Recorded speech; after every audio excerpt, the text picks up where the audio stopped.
Dieu. On va demander à Dieu sa grâce. On l'a déjà fait.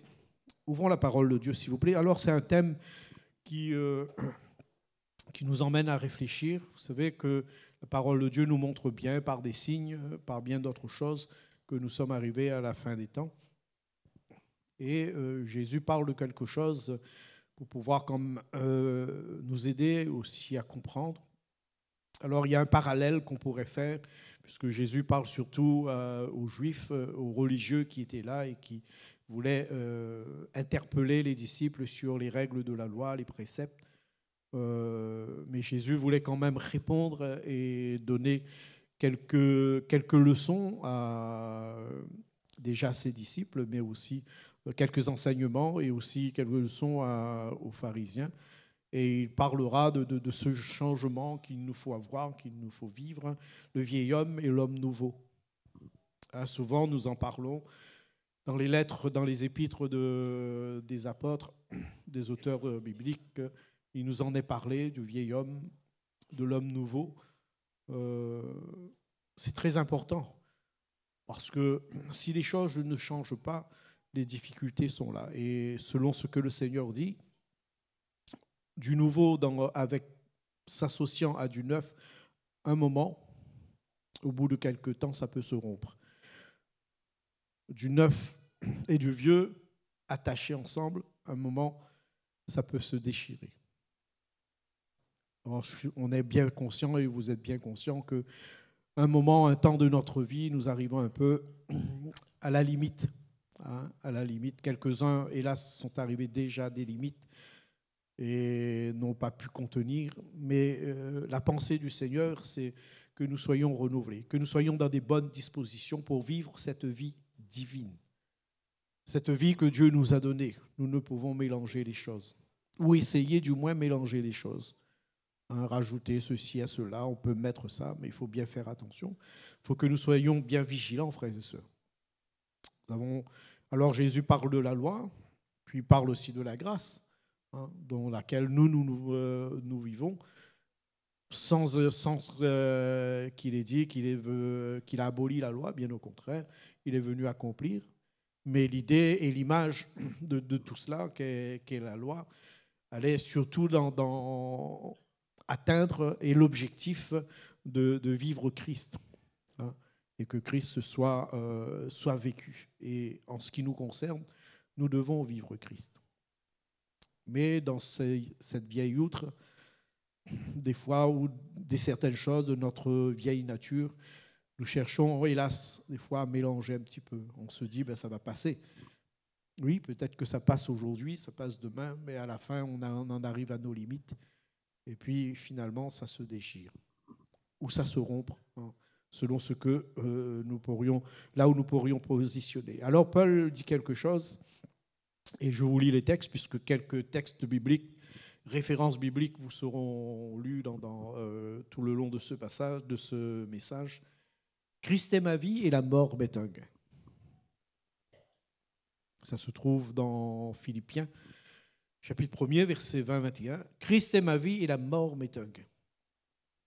Et selon ma ferme attente, dit-il, mon espérance, je n'aurai honte de rien. Mais que maintenant, comme toujours, Christ sera glorifié dans mon corps. Cela avec une pleine assurance, soit par ma vie, soit par ma mort, car Christ est ma vie et la mort m'est un gain. Difficile des fois. Difficile, alors facile à le prononcer, à le lire, et on en est bien conscient. Dans la pratique, c'est tout autre. Dans la pratique, c'est tout autre.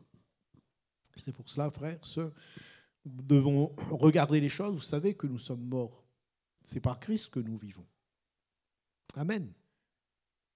Au final, si nous ne restons pas morts, nous ne ressusciterons pas. Des fois, nous voulons essayer de mélanger un peu les choses et on dirait que la chair veut prendre le dessus. Une chose est sûre, c'est que si nous donnons l'accès à la chair, si nous donnons la place, il fera.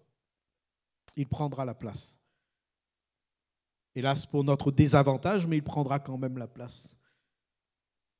Et ça pourrait causer quelques désagréments, quelques découragements, où la foi va défaillir, où nous pourrions nous trouver en grande difficulté.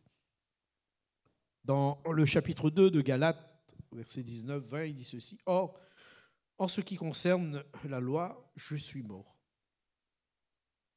D'une mort provoquée par la loi elle-même, afin que je puisse vivre pour Dieu. J'ai été mis à mort avec le Christ sur la croix. À vous qui avez donné votre cœur au Seigneur, qui vous êtes engagés tout le long de cette année ou tout le long de l'année dernière, et depuis ces quelques années, sommes-nous toujours crucifiés? Sommes-nous toujours morts à la croix, afin de ressusciter par lui, de vivre la résurrection? Il dit, j'ai été mis à mort avec le Christ sur la croix, de sorte que ce n'est plus moi qui vis, mais c'est le Christ qui vit en moi. Car ma vie humaine actuelle, je la vis dans la foi au Fils de Dieu qui m'a aimé et qui a donné sa vie pour moi. À quelle profondeur! Quelle étape le Seigneur veut nous emmener ce matin? Quelle étape le Seigneur veut nous emmener à aller plus loin? Frères, sœurs, nous ne pourrons mélanger les choses, nous pourrons joindre cette manière, cette vieille manière de vivre et cette vie que Dieu nous propose, cette vie divine que Dieu nous propose, cette vie de sanctification, de sainteté, de mise à part que Dieu nous propose. Alors certes, dans l'enseignement du Seigneur, il montre qu'à un moment ou à un autre, ça va se déchirer ou ça va se rompre. Mais vous avez bien compris que dans le texte, il est parlé quand même d'un temps. Ça va se rompre, ça va se déchirer à la longue et ça va même tout emporter et il y aura des problèmes. Frères, sœurs, nous nous sommes donnés au Seigneur. Nous nous sommes offerts au Seigneur. Mais avons-nous continué à marcher selon l'Esprit? Avons-nous continué à marcher selon sa volonté, selon ses exigences, ses attentes? Ou avons-nous essayé de mélanger les choses? Alors j'ai vu que dans l'Apocalypse, le Seigneur fait remarquer à cette église de Laodicée, qui est la dernière, soit tu es froid ou bouillant, mais ne sois pas tiède. Et la tiédeur, finalement, ça se mélange un petit peu, vous voyez. Hein, quand on veut un peu refroidir le café ou refroidir l'eau, qu'est-ce qu'on fait? On met du froid. Vous voyez, on se mélange. Et ce mélange, justement, emmène des réactions. Et le Seigneur, il dit, mais moi, je ne veux pas que tu sois tiède. Il faut que tu te positionnes. Il faut que tu prennes la portée de la puissance de cette vie divine dans un vase fragile, dans des êtres fragiles. Et nous avons besoin de nous sanctifier. Nous avons besoin de nous mettre à jour dans ces choses. Nous avons besoin de voir, de faire une analyse, de faire un bilan. Seigneur, je sens bien que je suis presque arrivé à mes limites. Je n'y arrive plus. Je pleure. Je suis déçu. Rien ne me réussit ou peu de choses ne me réussissent. Il y a quelque chose, Seigneur. Ah, je ne sais pas, mais Seigneur, montre-moi. Peut-être que as-tu essayé de joindre les deux, de faire les deux. Mais à un moment ou à un autre, tu arriveras à tes limites. À un moment ou à un autre, ça va se rompre. Et c'est pour cela que, en cela, le Seigneur veut nous aider, le Seigneur veut nous éclairer, le Seigneur veut nous montrer, oui, il faut prendre des décisions. Arrête d'être tiède, prends une décision. Celui qui a dit qu'il me suit, et tout d'un coup qu'il regarde en arrière, il n'est pas propre. C'est bien ce que la parole de Dieu nous dit. Ah, vous avez bien compris que c'est difficile de marcher comme un crabe. C'est difficile de mettre un pied en haut, un pied en bas, et puis de marcher. C'est compliqué. Oui, nous avons besoin de décider. Et je prie pour que le Seigneur nous aide afin de faire les choses. Donc, ensemble, nous lirons encore quelques textes dans un moment pour ce thème du vieil homme, du vieil outre, l'ancienne alliance, qui parle de l'ancienne alliance, de l'outre neuve, qu'est le commandement nouveau de Jésus. Et là, je resterai un petit peu sur ce que Jésus dit en ce qui concerne la nouvelle alliance, l'ancienne alliance. Mais la nouvelle alliance est aussi dans ces termes où nous devons nous appuyer. Aimez-vous les uns les autres. Car de ce commandement, la loi elle-même est accomplie. Dans ce commandement, la loi elle-même est accomplie. Et c'est dans là où le Seigneur veut nous emmener. Les pharisiens, les scribes disaient au Seigneur, mais comment ça se fait que tu manges avec les publicains, les pécheurs? Mais Jésus les aimait. Amen. Alors la loi aurait dit, mais tu es Dieu, tu es fils de Dieu, tu ne peux rester avec les pécheurs. Non, non, mais Jésus voulait être avec eux. Malgré tout ce qu'on pourrait dire et tout ce qui se voyait, mais Jésus voulait être quand même avec eux. Et disait-il, ceux qui se portent bien n'ont pas besoin de médecins, ce sont ceux qui sont malades qui ont besoin de médecins. Voulant leur montrer que ceux-là avaient bien compris, ceux-là avaient bien analysé que celui qui était là et celui qui était à table, celui qui était dans cette maison, dans la maison de Matthieu, était le Fils de Dieu. Alors que eux, ils ne voulaient pas croire. Et un cœur incrédule n'acceptait pas que la grâce vienne prendre le dessus sur les pratiques de la loi. C'était inconcevable. Pourquoi? Parce que en même temps, dans les pratiques de la loi, nous trouvons quelques honneurs, parce que nous les avons accomplis. Alors, la loi a été donnée pour ces hommes, ces Juifs, pour pouvoir les aider à vivre Dieu, pour pouvoir les aider. Mais le Seigneur ne voulait pas en rester et établir définitivement cette loi, puisque la loi n'a rien apporté de parfait. La loi elle-même, elle est bonne. Mais par l'incrédulité et l'endurcissement des cœurs, elle n'a pas pu suivre, n'a pas pu être suivie. Et alors, qu'est-ce qui s'est passé? Dieu nous a fait grâce. Amen. Dieu nous a fait grâce. Il a accompli pour nous. Et c'est pour cela que nous vivons dans la grâce de Dieu, nous vivons dans l'amour de Dieu. Frères, sœurs, oui, nos œuvres, alors le Seigneur nous a donné des bonnes œuvres à faire, mais faisons attention de pouvoir les mettre en avant, mais comptons sur la grâce de Dieu. Alors cette nouvelle alliance, c'est surtout dans ce cadre de l'amour. Qu'est-ce qu'une alliance dans l'Évangile? C'est une alliance, c'est un accord sacré, une promesse mutuelle entre Dieu et une personne. Ah, combien de fois Dieu a fait alliance avec nous? Est-ce que nous les avons respectés? Est-ce que nous l'avons respecté? Et en faisant une alliance, qu'est-ce qu'il y a? Dieu promet une bénédiction en échange de quoi? De l'obéissance. Amen. En échange de l'obéissance à certains commandements qu'il donne. Il fixe les conditions de ses alliances et les révèle à ses prophètes. Nous les entendons, et c'est quand nous les pratiquons, nous les mettons en pratique, que nous vivons les promesses de Dieu. Et comment pouvoir vivre ces choses si notre être ne change pas, si nous n'acceptons pas le changement de Dieu, la transformation de Dieu? Je disais avec mes frères et sœurs de la plaine, c'est le fer qui aiguise le fer. On ne prend pas, on n'aiguise pas le couteau avec un morceau de beurre. Ça ne va rien se faire. C'est le fer qui aiguise le fer. Des fois, nous nous retrouvons face à des individus, face à des frères, à des sœurs, qui sont peut-être un peu rêches, un peu durs. Mais ne devons-nous pas tirer aussi le leçon des choses et laisser le Seigneur nous montrer la patience? Nous apprendre qui nous sommes.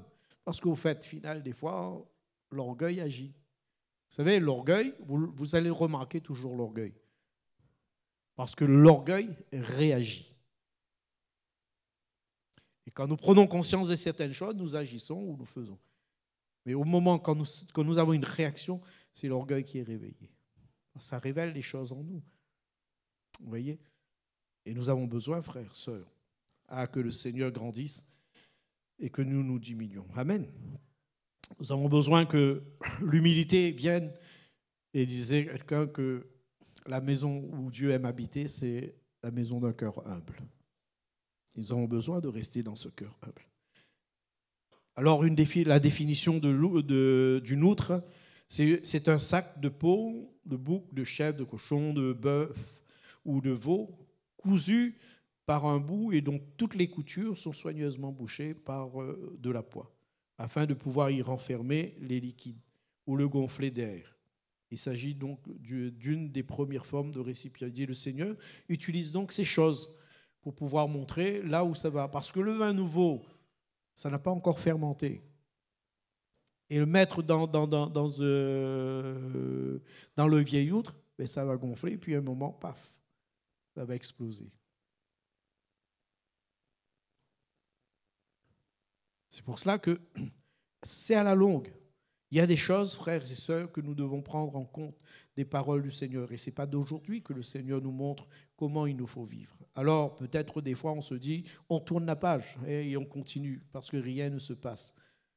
Mais si le Seigneur nous montre, si le Seigneur pointe du doigt des certaines attitudes, des certaines paroles, des certaines manières, des certains orgueils, ben peut-être qu'il nous faut réaliser et peut-être voir même, si possible à nous, que nous ayons bonne mémoire, nous rappeler ce que le Seigneur nous a dit. Parce qu'il y a des commencements, il y a des signes. Et nous le savons, nous le comprenons. Mais le temps passe, nous les oublions. Mais il y a des signes qui nous préviennent de certaines choses. Nous n'avons peut-être pas fait cas, mais quelque chose est passé. Quelque chose est là. Il ne s'agit pas pour nous, frères et sœurs, de colmater, mais il s'agit vraiment de laisser que cette vie soit transformée et de laisser le Saint-Esprit à continuer cette œuvre de transformation en nous. Personne ne recommode un vieux vêtement avec une pièce d'étoffe neuve. Autrement, le morceau neuf ajouté tire sur le vieux tissu et la déchirure s'agrandit. Dans Marc chapitre 2, versets 21-22. Ou encore, personne ne met du vin nouveau dans des vieilles outres, car alors le vin fera éclater les outres et l'on perd à la fois le vin et les outres. À vin nouveau, outre neuve. Une vie nouvelle, un être nouveau, une nouvelle créature, amen. Ah, on ne peut pas essayer de mélanger les choses. Dans Romains au chapitre 8, versets 1 à 3, il dit « Ainsi pour ceux qui sont dans le Christ Jésus, il n'y a plus de condamnation, car la loi de l'Esprit qui donne la vie dans le Christ Jésus t'a libéré de la loi du péché et de la mort. En effet, quand Dieu a envoyé son propre Fils dans une condition charnelle semblable à celle des pécheurs pour vaincre le péché, il a fait ce que la loi de Moïse ne pouvait pas faire à cause de la faiblesse humaine. Il a donné le péché dans l'homme, il a condamné le péché dans l'homme charnel. Il y a donc là quelque chose, il y a donc là un changement que nous devons vivre. Il y a donc là une acceptation de cette vie divine. Mais comment pouvons-nous recevoir? Et comment, comme dit Pierre, Seigneur, mais retire-toi de moi, je ne suis qu'un homme pécheur. Il réalise sa faute, il réalise ce qu'il est, il réalise un homme pécheur. Et il dit, Seigneur, retire-toi de moi. Comment pourrais-je vivre au milieu? Comment pourrais-je vivre là? Alors que tu es là, tu es de cette sainteté. Frères, sœurs, moi je veux que dans mon cœur réaliser que dans cet être, que dans les choses divines et les choses puissantes divines, les choses de sainteté de Dieu, je veux changer pour qu'il y ait des choses neuves. Je veux changer de ma vie, de ma manière de penser, un renouvellement de l'intelligence, ma manière de vivre. Et je veux que ça vit, pour que sa vie demeure en moi, que ça ne soit point mélangé.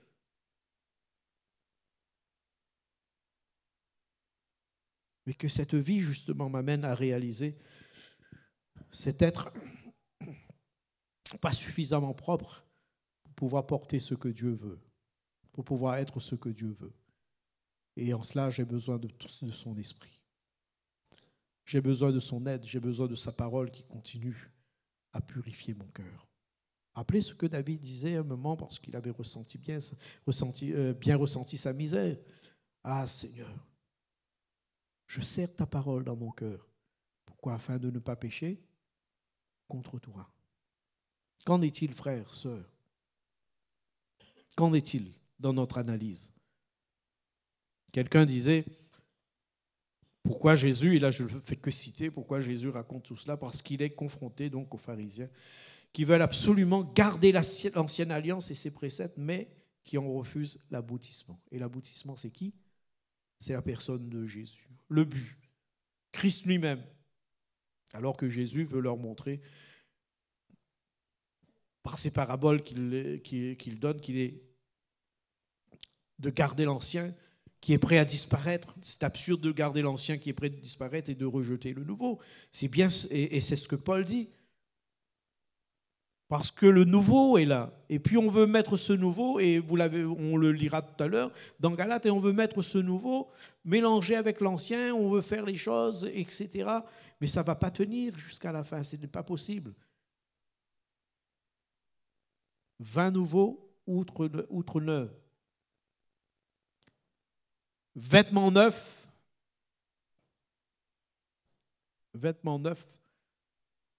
tissu neuf. Pour ne pas rajouter, pour ne pas faire les choses, parce que ce qui est dit, pourquoi le Seigneur parlait de ça, parce que finalement le tissu neuf, c'était un tissu qui allait encore se contracter, se rétrécir. Et puis, ça allait peut-être amener la déchirure. Tandis que l'autre, le vieux, mais c'était déjà, déjà arrivé à son état. Et c'est pour cela que le Seigneur en parlait, parce que ça allait amener, hélas, quelques déchirures plus loin. Et c'était surtout pour que nous soyons prévenus. Les choses que nous ne voyons pas se passer aujourd'hui, frères, sœurs, soyons quand même vigilants. Parce qu'au bout de quelques temps, si nous laissons mélanger les choses, si nous ne nous séparons pas de ce qui est vil, si nous ne nous séparons pas de ce qui est impur, à un moment ou à un autre, nous arriverons à nos limites. Et ça peut rompre. On va abandonner. On va craquer. On va déchirer. Et notre situation sera bien pire. C'est pour cela que maintenant, il nous faut réfléchir. Il nous faut demander à Dieu de nous aider. Dit toujours ce texte, le vin nouveau, vêtement neuf, égale nouvelle alliance. Nous ne devons pas mettre du vin nouveau dans des outres vieux, car l'autre se briserait. La vie divine, les choses nouvelles que Dieu met en nous doivent être prioritaires. Nous avons besoin de nous laisser faire peau neuve. C'est ce que Dieu déclare par le Saint-Esprit à travers des écrits de Paul dans Éphésiens chapitre 4, versets 17-22. Il dit « Voici donc ce que moi je vous demande avec insistance, au nom du Seigneur. Ne vous conduisez plus comme les païens, que leurs pensées mènent au néant. Ils refusent de comprendre, ils n'ont aucune part à la vie qui vient de Dieu parce qu'ils sont complètement ignorants et profondément endurcis. Ils ont perdu tout sentiment de honte, ils se sont livrés à des vices, commettent sans aucune retenue toutes sortes d'actions impures. Il est impossible de vivre cette croissance spirituelle sans changer de manière de vivre, sans changer de manière de penser. Il est impossible, dit Paul. Tout croyant doit se laisser renouveler par la vérité. Amen. Frères, sœurs, pas seulement à notre conversion, mais tout le long de notre vie. Amen. Tout le long de notre vie, avez-vous vu la vie d'Israël? Avez-vous tiré le son de la vie d'Israël? Quand tout allait mal, ils ont crié à Dieu, Dieu est venu en aide, Dieu leur a accordé la grâce et Dieu les sauvait. Et puis tout d'un coup, ils retombaient et ils refaisaient les mêmes choses. Ils répétaient les mêmes erreurs. Et puis à nouveau, ils se retrouvaient dans des grandes tristesses. Tout croyant doit se laisser renouveler par la vérité, par la justice. Tout croyant doit se laisser renouveler par la sainteté dont Jésus est le modèle parfait et devenir une personne nouvelle. Amen. Je ne parle pas seulement dans le début de notre conversion, frères, sœurs. Je parlerai même là. Qu'en est-il de ta sainteté? Qu'en est-il de ton renouvellement? Qu'en est-il de ta personne? Est-ce que tu l'entretiens de cette nouvelle nature, de ce nouvel homme? Est-ce que tu l'entretiens? Est-ce que tu y veilles? Que tes vêtements soient blancs. Mais nous devons veiller. Nous devons veiller. Le modèle parfait est de devenir une personne nouvelle. Ce n'est pas là ce que il dit, ce n'est pas là ce que vous avez appris au sujet de Christ. Vous avez certainement entendu tout ce qui le concerne et vous avez été enseigné en tant que chrétien la vérité qui est en Jésus. Vous devez donc, en renonçant à votre conduite passée, à votre conduite passée, vous débarrasser de votre vieille nature, que ses désirs trompeurs mènent à la ruine. Ah, on ne peut pas mélanger, frères, sœurs, on ne peut pas mélanger. Alors là, Jésus parlait bien sûr directement aux Juifs, mais ça nous parle maintenant. Et quand Paul reprend le texte, quand Paul reprend l'idée, quand Paul reprend aussi l'enseignement, nous montre qu'on ne peut pas laisser les choses comme cela. On ne peut pas laisser cette vie dans cet état. Vous connaissez votre cœur et le Saint-Esprit vous a déjà parlé. Et pas seulement une seule fois, pas seulement ce matin, mais le Saint-Esprit vous a parlé. Nous avons parlé dernièrement sur ne donner aucune prise au diable, ne donner aucun accès. Vous le savez, frères, sœurs. Ne devons-nous pas être beaucoup plus sérieux dans notre marche, dans notre vie? Nous arrivons à la fin. Et peut-être voir que tu es presque à rompre, à déchirer, parce que tu veux associer les deux. Ce n'est pas grave. C'est qu'un petit péché. Comment veux-tu associer cette vie? Vous pensez que le Seigneur est venu juste pour qu'on associe la vie? Mais il nous aurait laissé du haut de son ciel, il aurait essayé de faire, si la chose devait être comme cela, si nous savons que c'est péché, si nous savons que nos fréquentations ne nous aident pas et ne plaisent pas au Seigneur, nous devons nous arrêter. Si notre manière de faire, nos attitudes, nous savons que ça ne plaît pas au Seigneur parce que le Saint-Esprit nous aide à comprendre, nous aide à discerner, nous convainc du péché, du jugement. Nous devons nous arrêter. Si nos réactions, nos attitudes nous rendent malheureux, nous devons faire un choix.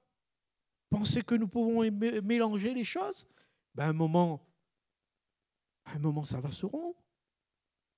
Vous savez, moi, quand je regarde l'histoire et quand je lis l'histoire d'Adam et Ève, je me pose, moi, la question. Le Seigneur leur a dit, le jour où vous mangerez, vous mourrez. Du coup, est-ce qu'ils sont morts tout de suite? Le jour où vous mangerez, vous mourrez. Ils ont encore vécu 700 ans et plus. Vous savez, déjà 50 ans de plus, on oublie un petit peu l'affaire. Écoute, toutes ces années, tous ces siècles qu'ils ont vécu, mais cependant, la mort était en train de faire son chemin. En ce qui concerne la mort physique. Oui, spirituellement, les choses, mais la mort était en train de faire son chemin. La mort a atteint. Oui, on peut croire, mais je vais bien, frère.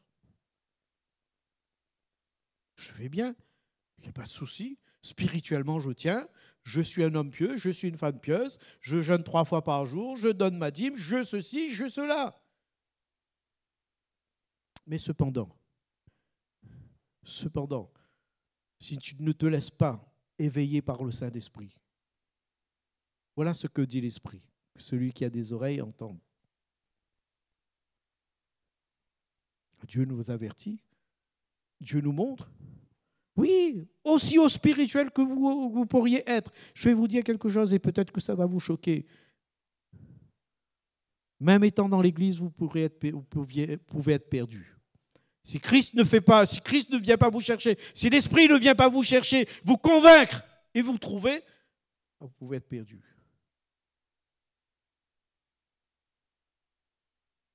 On a l'apparence de la piété, on a les choses, on se donne pour, mais cependant on peut être perdu. Pourquoi? Parce qu'on n'a pas fait le nécessaire. On n'a pas fait ce qu'il fait. Moi, ça me remet en cause quand même. Moi, je ne sais pas vous, mais ça me remet en cause dans mon cœur. Je dis, Seigneur, aide-moi à veiller. Aide-moi à être prudent. Et Paul continue dans ce texte par le sujet de Jésus-Christ. Revêtez-vous de la nouvelle nature alors, créée à la ressemblance de Dieu et qui se manifeste dans la vie juste, sainte, qu'inspire la vérité. Amen. Revêtez-vous. Qu'est-ce qu'il faut faire? Il faut nous revêtir. Il faut prendre des décisions. Il faut être déterminé.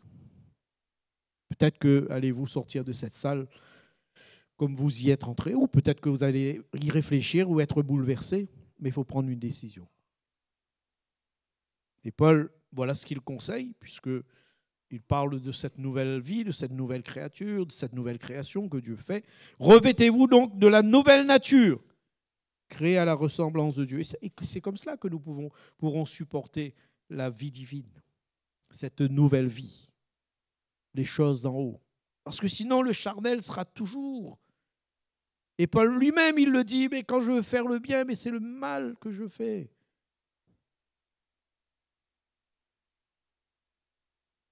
Et je constate que cette loi domine. Mais cependant, grâce soit rendue à Jésus-Christ. Et un jour, le Seigneur lui disait, mais ma grâce se suffit, Paul. Vous savez, c'était un homme de la loi, bien assise dans les choses de la Torah, des règles. Mais il réalisait que, il fallait changer. Il fallait être un nouveau Paul. Il fallait se laisser convaincre par la puissance de l'Esprit. Paul n'était plus le même. Alors, oui, en le regardant, mais c'est un homme religieux, donc il va rester. Non, il n'a pas voulu. Il a vraiment changé. Cette nouvelle création, cette nouvelle nature, le Seigneur veut nous donner, frères et sœurs. Le Seigneur veut nous donner. Veut nous montrer que cette ancienne vie, cette ancienne manière de vivre est incompatible avec ce que Jésus cherche et attend de nous. Sur ce chemin de la vérité, sur ce chemin saint. Est incompatible par rapport à son commandement. Aimez-vous les uns les autres. Parce que le charnel va toujours prendre le dessus. Et vous avez vu que nous aurons toujours une tendance à dominer sur les autres. À imposer peut-être nos points de vue. Parce que l'orgueil est là. On a besoin que le Seigneur nous garde dans l'humilité. Amen. Ne suis-je pas au milieu de vous comme celui qui sert? Et pourtant, je suis le Fils de Dieu, mais ne suis-je pas au milieu de vous comme celui qui sert? Il nécessite, frères et sœurs, pour nous, il est nécessiteux pour nous d'avoir un changement radical de notre conception spirituelle. Il est essentiel pour nous de laisser la parole de Dieu venir et pénétrer dans notre cœur. Cet homme, Charles Spurgeon, disait « La transition entre l'ancienne et la nouvelle nous rappelle que la grâce de Dieu a toujours été présente. Mais elle a atteint son apogée en Jésus-Christ. C'est une invitation à embrasser pleinement, et dit-il, la grâce et la liberté qui sont maintenant disponibles en lui. » Comment pouvons-nous vivre, frères et sœurs, ces choses divines, cette vie divine, si notre vie ne change pas?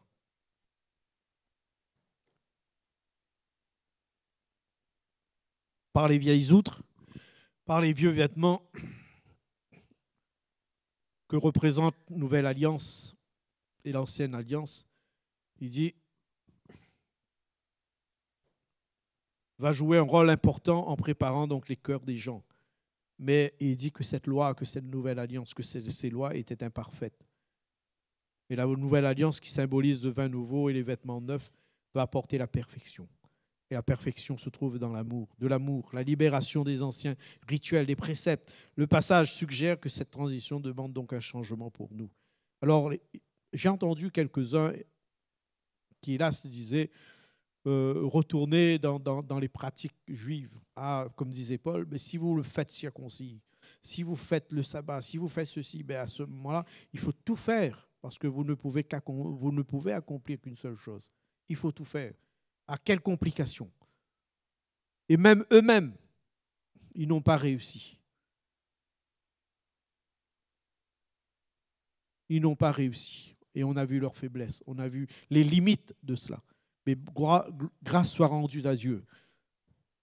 Grâce soit rendue à Dieu de ce qu'il nous a accordé la grâce maintenant.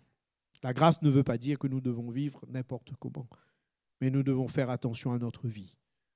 Pourquoi? Parce que Christ a tout accompli. Amen. Mais c'est parce que nous voulons le ressembler, parce que nous voulons vivre sa vie. Et pour vivre sa vie, mes frères, sœurs, il nous faut nous mettre à part. Et il nous le demande. Il nous faut nous mettre à part.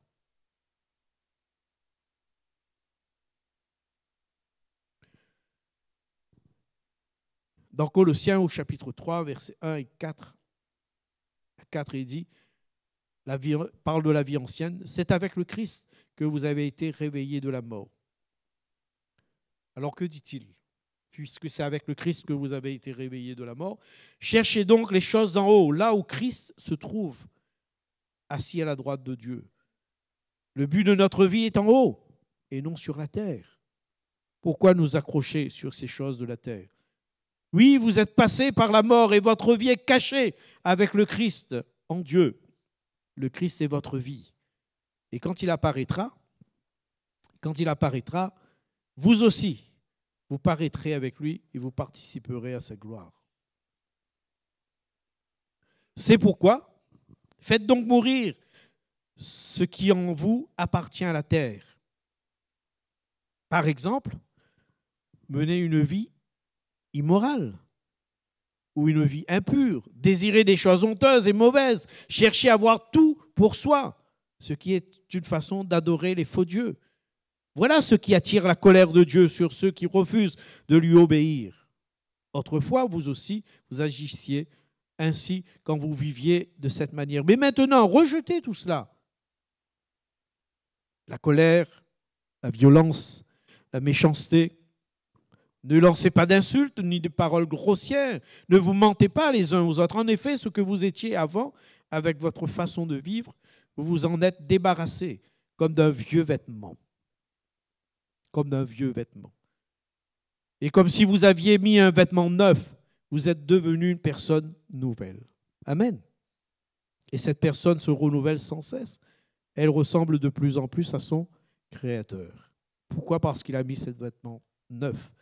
C'est ainsi que vous pourrez connaître pleinement, pourrez connaître Dieu pleinement. Maintenant, il n'y a plus des non-juifs, il n'y a plus des juifs, des circoncis, des non-circoncis, il n'y a plus des étrangers, des non-civilisés, il n'y a plus des esclaves et des personnes libres, mais il y a le Christ.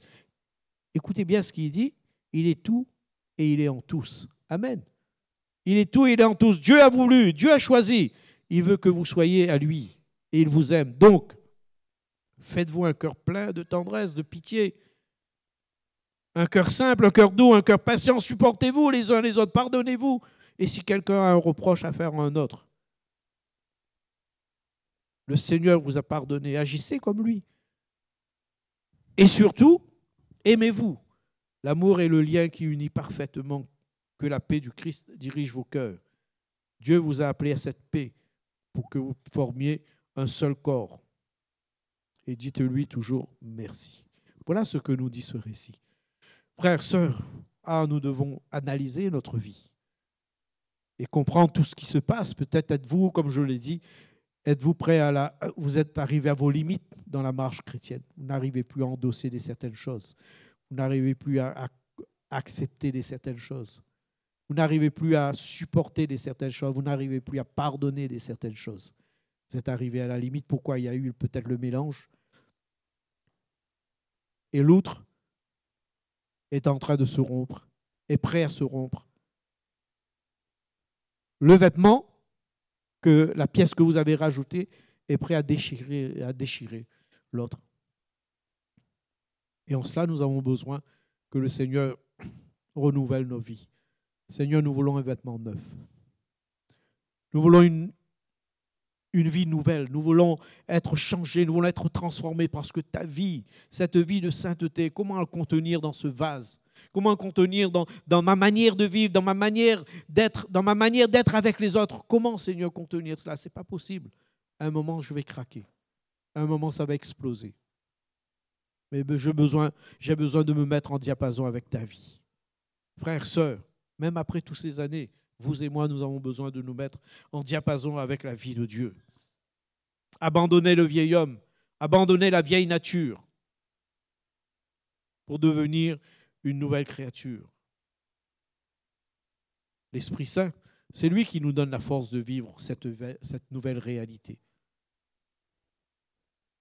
Nous sommes appelés dans la liberté, bien sûr, mais que dit les écrits? Ne faites pas de cette liberté à vivre n'importe comment, bien au contraire. Appliquons notre cœur. Appliquons notre cœur. Paul vient signaler dans cette mise en pratique Il dit ceci dans Galates au chapitre 5. Voici donc ce que j'ai à vous dire. Laissez le Saint-Esprit diriger votre vie et vous n'obéirez plus aux désirs de votre propre nature. Quand est-ce que le Saint-Esprit s'est arrêté? Quand est-ce que nous avons mis pause sur le Saint-Esprit, sur ses actions? Vous avez vu les conséquences après? Et j'aime bien quand David il dit ceci, Seigneur, s'il te plaît, ne me retire pas ton bon esprit. Ne me retire pas ton bon esprit. Il savait que c'était fichu. Si le Seigneur se retirait de nous, frères et sœurs, que serions-nous, vous et moi, là, dans cette salle?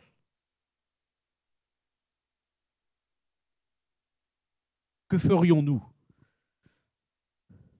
Pourrons-nous atteindre le ciel si le Saint-Esprit ne nous prépare pas comme un pédagogue? Pourrions-nous aller plus loin?